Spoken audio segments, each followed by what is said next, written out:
Di sini mungkin saya izin memperkenalkan tadi em, secara bahwa saya atas nama Irfandi Rahman ya. Kebetulan saya kerja di wilayah Papua, khususnya di Papua Barat Daya, di Kota Sorong di Stikes, Papua.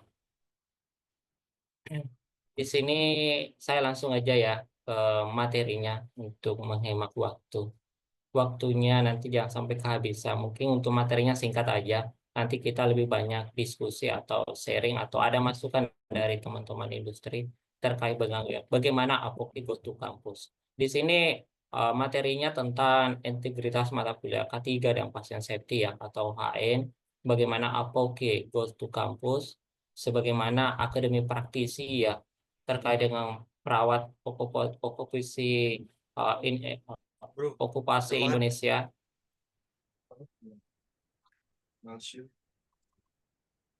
Sebagaimana Apoki ini salah satu profesi HN dan pramedis sektor industrial yang sangat bisa menjadi terobosan ya bagi teman-teman lulusan perawat yang ada di Indonesia. Sebagaimana kita salah satu pendidikan keperawatan yang terbanyak ya, atau lulusan terbanyak di Indonesia khususnya tenaga kesehatan.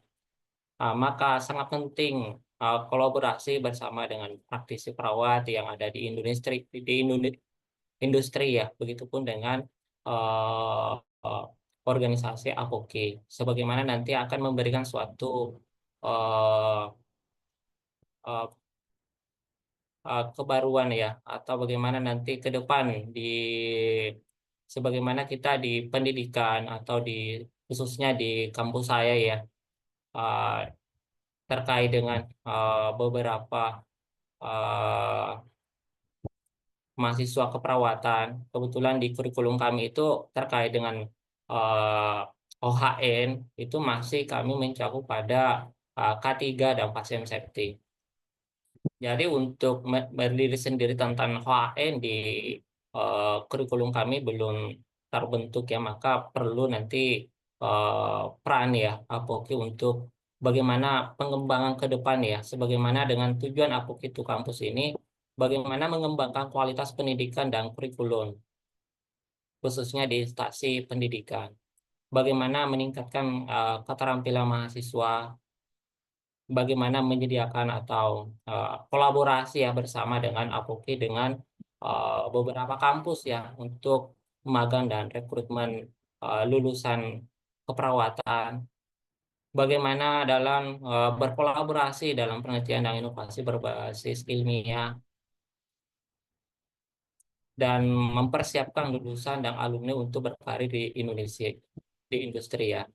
Begitupun terkait dengan pengembangan profesional perawat, khususnya terkait dengan kompetensi yang ingin teman-teman perawat yang ingin berkolaborasi di sektor industri. Sebagaimana bahwa kemajuan kualitas pendidikan di kampus perlu APOKI ya untuk ikut serta ya bagaimana melakukan kerjasama di bidang Tridharma khususnya di uh, kampus ya, atau khususnya di prodi keperawatan dan profesi atau nurse ya. Untuk apa? Terkait dengan pendidikan. Kebetulan di kemarin saya sudah buat juga kegiatan dengan Apoki ya terkait dengan bagaimana sih eh, mengundang ya teman-teman dari perahu-perahu OHN terkait dengan eh, mengajar ya, khususnya memperkenalkan peran dari K3 HN di sektor industri. Karena itu salah satu untuk memberikan pemahaman mahasiswa ya, bagaimana tingkat pengetahuan tentang eh, K3 HN khususnya di sektor industri. Begitupun terkait dengan riset, di mana riset ini saya juga sudah berkolaborasi beberapa teman-teman Apoki ya untuk melakukan penelitian khususnya tentang K3OHN ya, bagaimana di kampus ya atau kesertaan kampus untuk memberikan suatu kompetensi tentang K3 UHN khususnya di kurikulum. Begitupun terkait dengan PKM atau pengabdian kepada masyarakat, di mana di sini eh, ya kita juga bisa kampus juga bisa berkolaborasi dengan Apokit terkait dengan pengabdian kepada masyarakat atau menjadi eh, narahubung ya di beberapa industri atau di tempatnya teman-teman atau di industri teman-teman yang ada di wilayah Indonesia ya untuk melakukan kegiatan pengabdian masyarakat apakah di khusus untuk karyawan atau khusus sasaran di masyarakat atau di sekitar industri yang terdampak oleh eh, limbah industri atau eh, bagaimana eh, program ya dari industri, apakah ada kolaborasi dengan kampus. Kalau kemarin juga saya sempat mengambil kegiatan ya atau program di Kota Sorong terkait dengan kesehatan.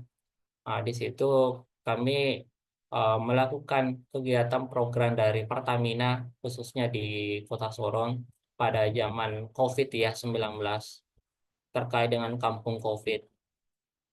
Yang selanjutnya terkait dengan pengembangan kurikulum. Nah, ini salah satu sebenarnya penunjang untuk ke depan ya, bagaimana pendidikan keperawatan lebih mengenal ya terkait dengan K3 UHN. Jadi bukan jadi nantinya ke depan itu bahwa pemikiran seorang perawat bukan cuma kerjanya di klinik atau di layanan kesehatan ya khususnya di rumah sakit, puskesmas atau dinas kesehatan, tapi bisa terjun ke eh, terjun ke sektor industri.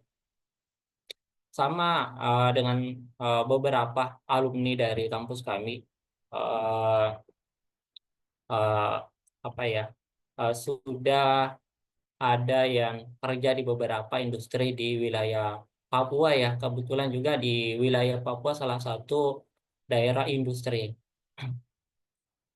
Beberapa alumni kami sampai tembus ke Freeport, sampai ke Pertamina dan beberapa perusahaan-perusahaan yang kecil ya. IMG juga ada mahasiswa kami tembus di sana.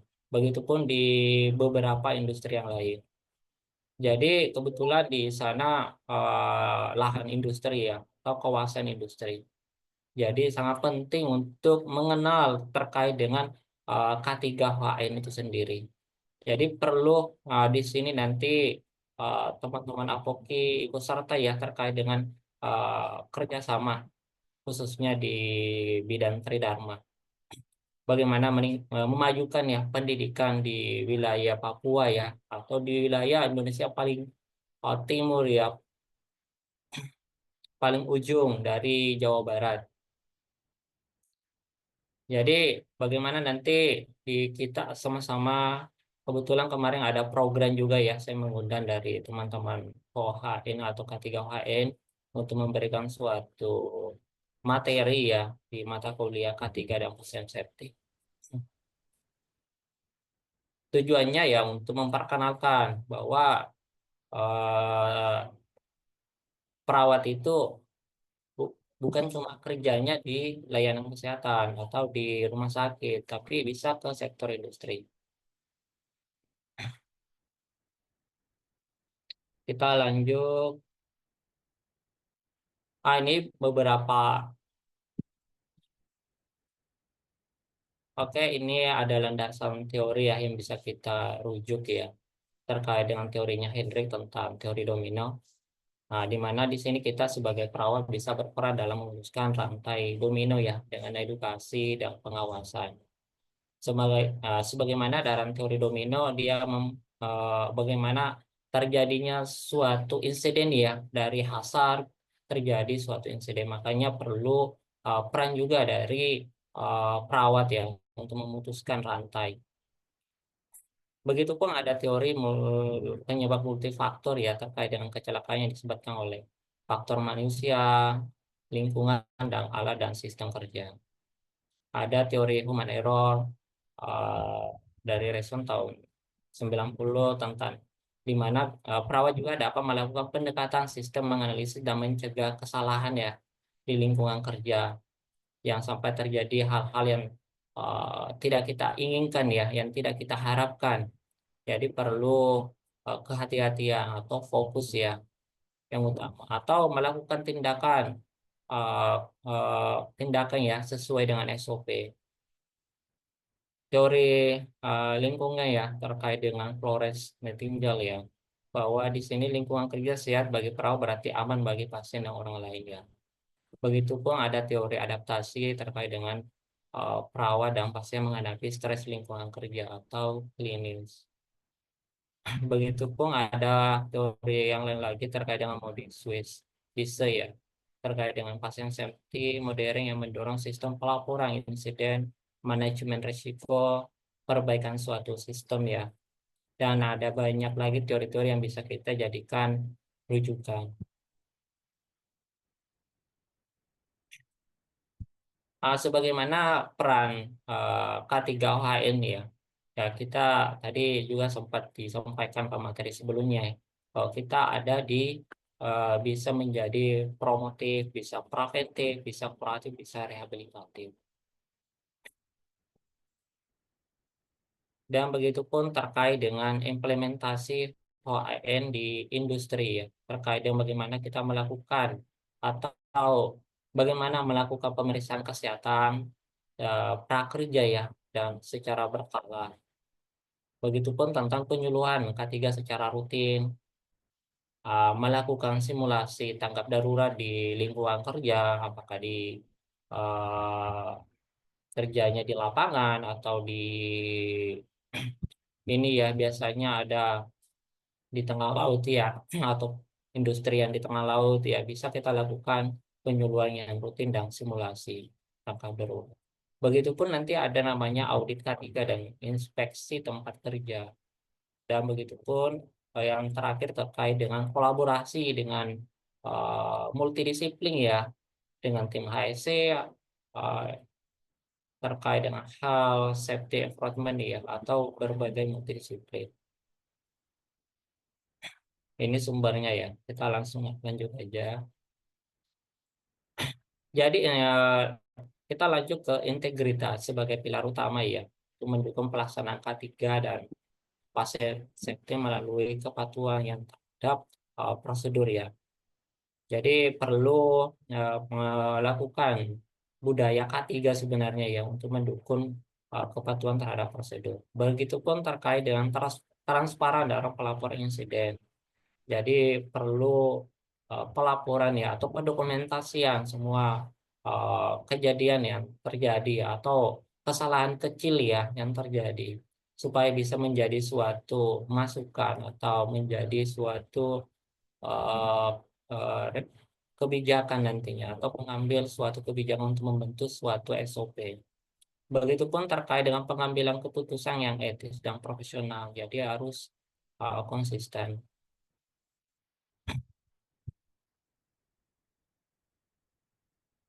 Selanjutnya pentingnya integritas K3 di industri. Yang pertama terkait dengan melaporkan kondisi kerja yang tidak aman. Jadi perlu pelaporan kalau kondisi kerja yang tidak aman ya, itu harus dilaporkan.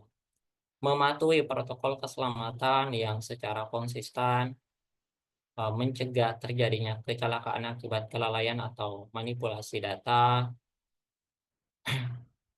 Kalau untuk pentingnya integritas dalam pasien safety, khususnya di layanan kesehatan, yang pertama harus jujur dalam melakukan eh, kejadian atau kesalahan ya, baik dari pemberian obat atau kesalahan dalam melakukan tindakan. Jadi perlu pelaporan. Mengutamakan keselamatan pasien. Jadi perlu mengutamakan keselamatan pasien. Ah, Dan itu sudah ada juga eh, kebijakan ya tentang eh, keutamaan atau tentang keselamatan pasien atau pasien safety yang diatur dalam Undang-Undang eh, eh, tahun 19 ya tentang pasien safety.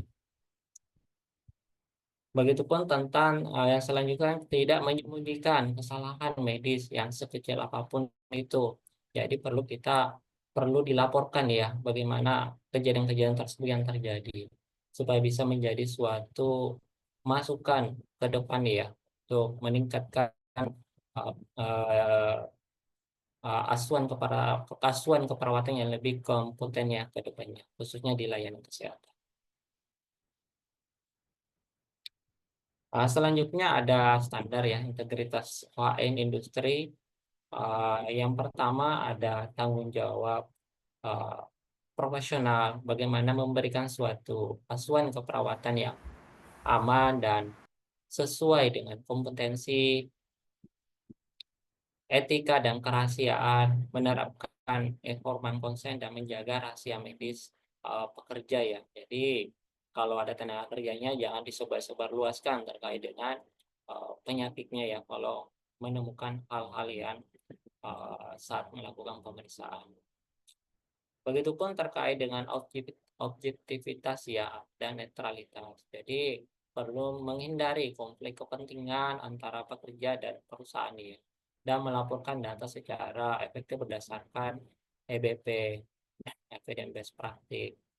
Jadi perlu pelaporan ya.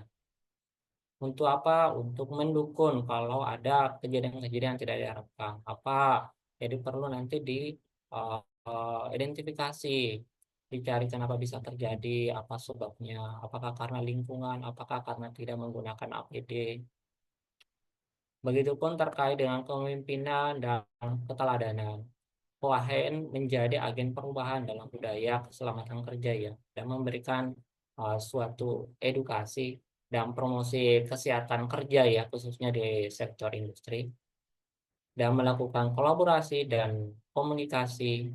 Jadi harus bekerja sama dengan beberapa multidisiplin ya untuk mendukung uh, uh, terkait dengan bagaimana menjaga ya uh, tenaga kerja ya atau lingkungan kerja khususnya di sektor industri.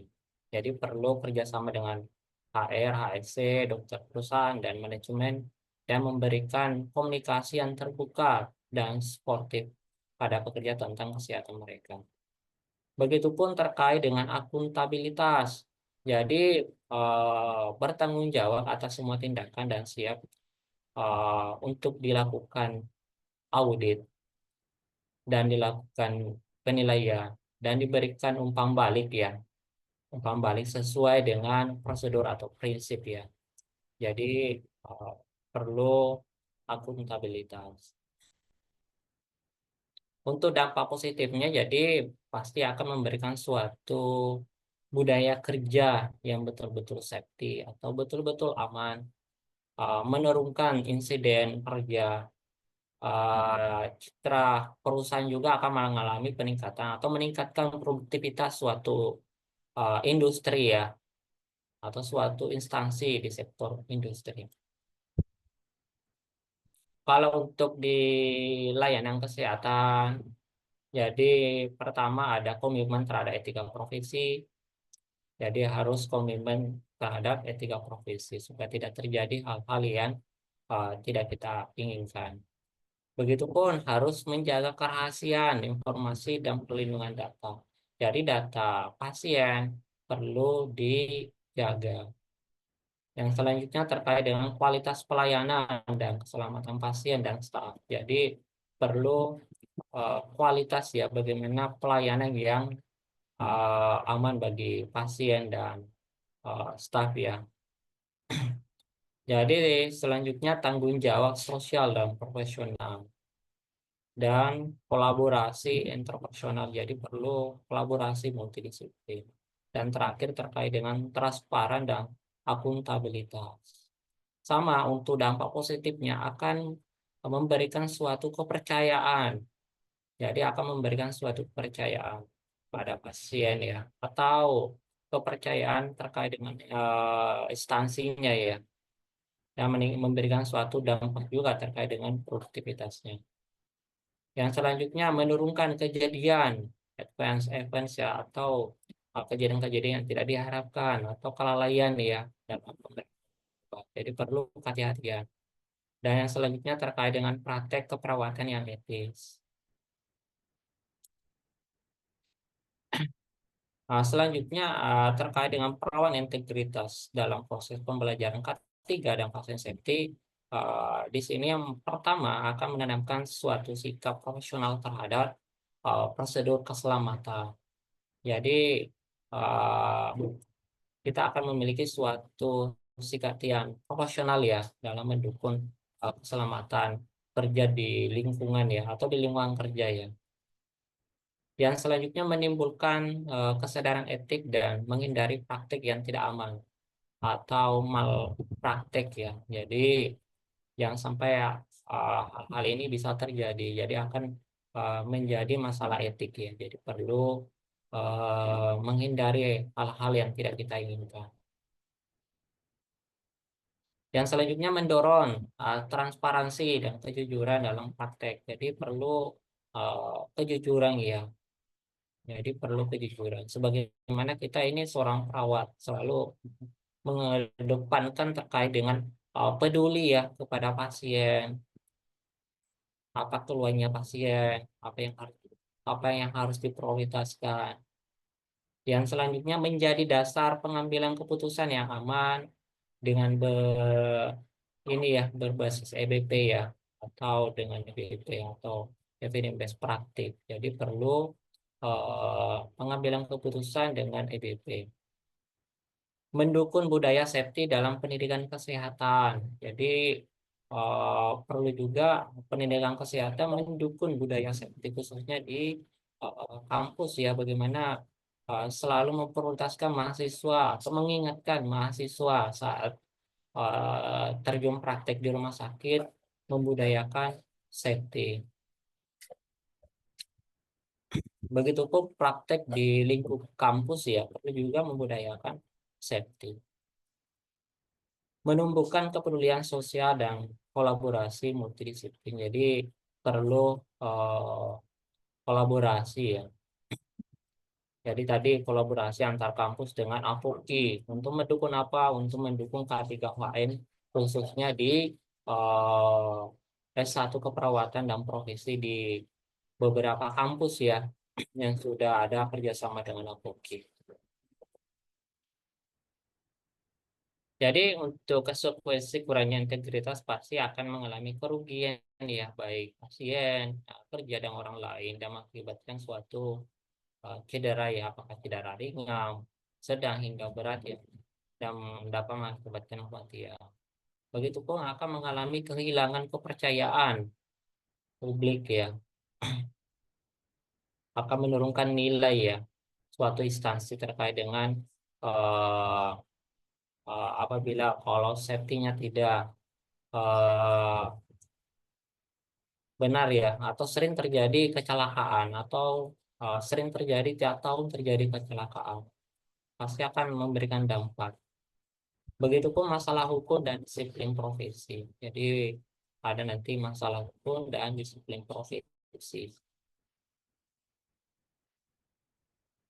Jadi terkait dengan membangun budaya integritas dalam K3 dan pasien safety akan mendidik karakter ya di pendidikan sarjana dan profesi.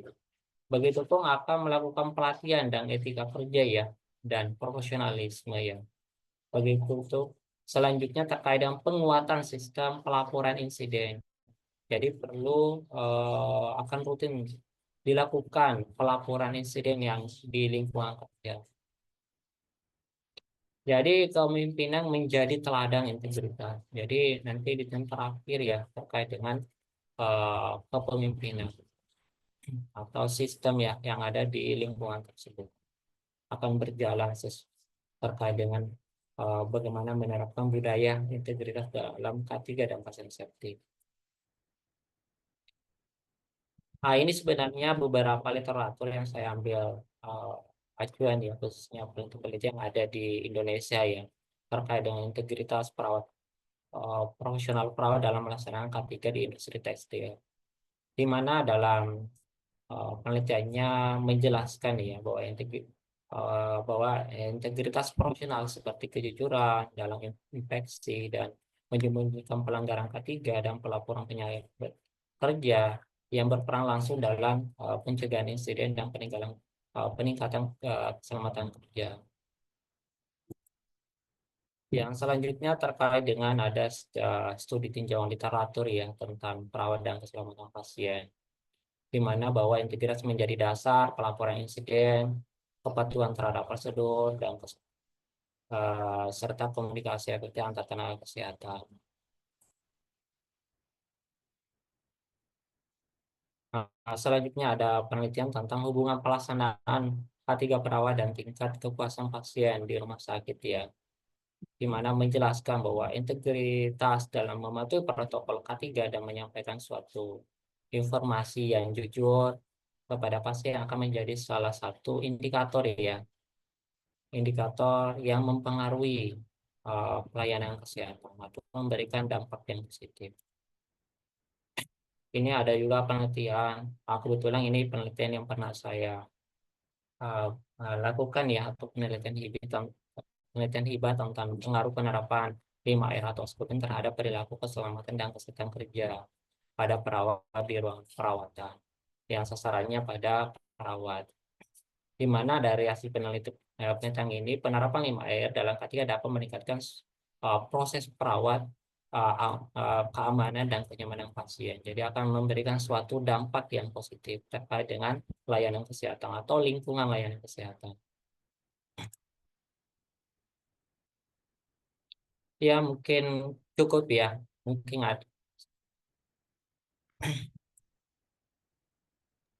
ada Bapak Ibu atau teman-teman yang ingin mau didiskusikan, saya kembalikan kepada Mbak Dia.